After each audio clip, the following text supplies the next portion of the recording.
महाराणा प्रताप की उस मिट्टी से, हल्दी घाटी से कुछ पंक्तियां इसलिए भी निवेदन करना चाहता हूं कि जिस मिट्टी का रंग को अपने रक्त से हल्दी घाटी सा बना दिया, उस मेवाड़ की दिव्य परंपरा में आज युवा एक गिलास में हल्दी मिला रहे हैं। वो परंपरा नहीं है हल्दी घाटी, वो माटी जिसने शौर्य और स्वाभिमान को जिया है। किन परिस्थितियों में महाराणा प्रताप का जन्म हुआ, बस पंक्तियां निवेदन करना चाहता हूं। और एक गर्व की बात इसलिए भी मेरा मन कहीं बार करता है कि इस रतलाम की धरती को स्पर्श किया जाए, इस मिट्टी को छुआ जाए। आप सबको गर्व होगा उस बात के लिए। 17 सितंबर 2018 की वो घटना जो मेरे जीवन से कभी ओझल नहीं हो सकती। गोल्डन टेम्पल एक ट्रेन चलती है, अब उसका समय बदल गया है। मैं भरतपुर से आ रहा था, 2 दिन की लंबी यात्रा थी, रिजर्वेशन नहीं हो पाया। मैंने देखा कि टीटीसी सेटिंग हो जाएगी, लेकिन उस ट्रेन में उस दिन देखा कोई जगह नहीं रिजर्वेशन के लिए। एक विडंबना मैंने उस दिन देखी कि एक देश का सिपाही, एक मनासा मध्य प्रदेश का सिपाही जो सरहद से लौट रहा था, उस दिन उस ट्रेन में उसे भी पांव रखने की जगह न मिली। वो अपने बैग, अपना सामान ट्रेन के गेट के पास रखकर बैठ जाता है।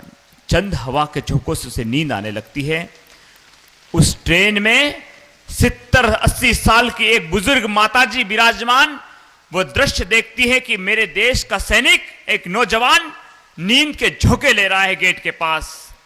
वो उठकर आती है, उसे कहती है, उठ बेटा, मेरी तो चंद सांसें शायद किसी के क्या काम आए, तेरी हर धड़कन मेरे वतन के लिए, आ मेरी सीट पर बैठ जा। और आपको गर्व होगा कि वो माताजी जब उस ट्रेन में सवार थी जिस ट्रेन में मैं सवार था, और वो आकर उतरी रतलाम स्टेशन पर, तो मुझे गर्व हुआ कि ये रतलाम मध्य प्रदेश की मिट्टी है जहां माताओं के अंदर इतनी राष्ट्रभक्ति है कि अपने देश के सैनिक के लिए, सरहद के सिपाही के लिए अपनी सीट छोड़ने के लिए तैयार हो जाती है। तब निवेदन की पंक्तियां पढ़ता हूं जहां मुबारक जी जैसे व्यक्ति इस राष्ट्र आराधना के उत्सव में अपनी सेवाएं देने के लिए आतुर हो जाते हैं, जहां सरहद पे खड़े सैनिक के कानों में कोयल राष्ट्र वंदना के गीत छोड़ देती है, जहां सैनिक के कानों में, सरहद पे खड़े सैनिक के कानों में कोयल राष्ट्र वंदना के गीत छोड़ देती है। सद्भावना की खड़ी हो दीवार तो आवाम हिंद की ईंट से ईंट जोड़ देती है। उस पावन संस्कृति का क्या बिगाड़ेगा बुज़दिल पाक और चाइना, जहां एक सैनिक के खातिर बूढ़ी माँ भी अपनी सीट छोड़ देती है, जहां एक सैनिक के खातिर बूढ़ी माँ भी अपनी सीट छोड़ देती है। आइए आराधन के उत्सव को आगे बढ़ाएं। उस मेवाड़ की बात करना चाहता हूं जहां शांति तूफान साहब का एक प्रसंग बहुत वायरल हुआ करता है। जब इस देश के एक सैनिक का, राजस्थान के एक सैनिक हेमराज का शीश काट के ले जाते हैं पाकिस्तानी सैनिक, तो उसकी भुआ से प्रश्न पूछा जाता है। एक पत्रकार पूछता है कि क्यों काटा होगा तुम्हारे भतीजे का शीश, और वो जवाब देती है, राजस्थान की माँ, वो भुआ जवाब देती है कि हाँ, मेरे भतीजे का शीश काट के ले गए वो पाकिस्तानी सैनिक, ये दिखाने के लिए उनके कायर सैनिकों को कि ये राजस्थान, ये भारत के शेरों का शेर है, सिंह है, ये कट तो सकता है लेकिन किसी के आगे झुक नहीं सकता है। ये मिट्टी जो आराधना को जीती है। कहीं 2 बेटियां भारत की, व्योमिका सिंह और सोफिया कुरैशी, 24 घंटे के लिए सरहद की कमान अपने हाथों में ले दिए तो पाकिस्तान घुटने के बल आ जाता है। उन बेटियों के सम्मान में तालियां हो जानी चाहिए। ऑपरेशन सिंदूर के लिए भारतीय सैनिकों के सम्मान में तालियां हो जानी चाहिए। बेटियों को कमजोर नहीं समझे हम। एक छोटी सी मेरी 7 साल की बेटी नारियल लेके आती है, पापा मैं नारियल फोड़ूंगी, उसका हाथ पकड़ लिया जाता है। बेटियां नारियल नहीं फोड़ती, क्यों? प्रश्न हो, जब सोफिया कुरैशी और व्योमिका सिंह सरहद पे खड़ी होकर दुश्मनों को फोड़ रही, बनकर हिमा दास उतरती है मैदान में, बनकर हिमा दास उतरती है मैदान में, सारी दुनिया को पीछे छोड़ रही बेटियां। बनकर हिमा दास उतरती है मैदान में, सारी दुनिया को पीछे छोड़ रही बेटियां। बनकर मेरी कौम हौसलों से लड़ती है, सारे रिकॉर्ड तोड़ रही बेटियां। वो दौर और था जब नारियल फोड़ने से पीछे हट जाती थी, आज सरहद पे खड़े होकर दुश्मनों को फोड़ रही बेटियां। उन बेटियों के सम्मान में तालियां जो आज सरहद से लड़ जाती हैं। और मेवाड़ की सरजमी की कुछ पंक्तियां निवेदन करना चाहता हूं। राणा प्रताप को हम क्यों पूछते हैं? वो एक व्यक्तित्व जिन्होंने 36 कौम, सभी जातियों को, सभी धर्म को एक जाजम पर बिठाया, इस राष्ट्र के लिए, इस मिट्टी के लिए। हुए तो बहुत से योद्धा, लेकिन महाराणा प्रताप की सेना में ऐसी कोई जाति नहीं थी, ऐसा कोई धर्म नहीं था। हकीम का सूर लड़ रहे थे उनकी ओर से भील लड़ रहे थे, उनकी ओर से लोहार लड़ रहे थे, गाड़ियां लोहार लड़ रहे थे। हर जाति, हर धर्म के लोगों ने इस मिट्टी के लिए युद्ध लड़ा, उस राणा प्रताप के लिए।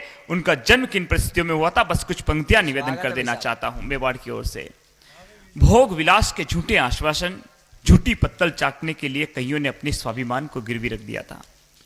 भोग विलास के झूठे आश्वासन, झूठी पत्तल चाटने के लिए कईयों ने अपने स्वाभिमान को गिरवी रख दिया था।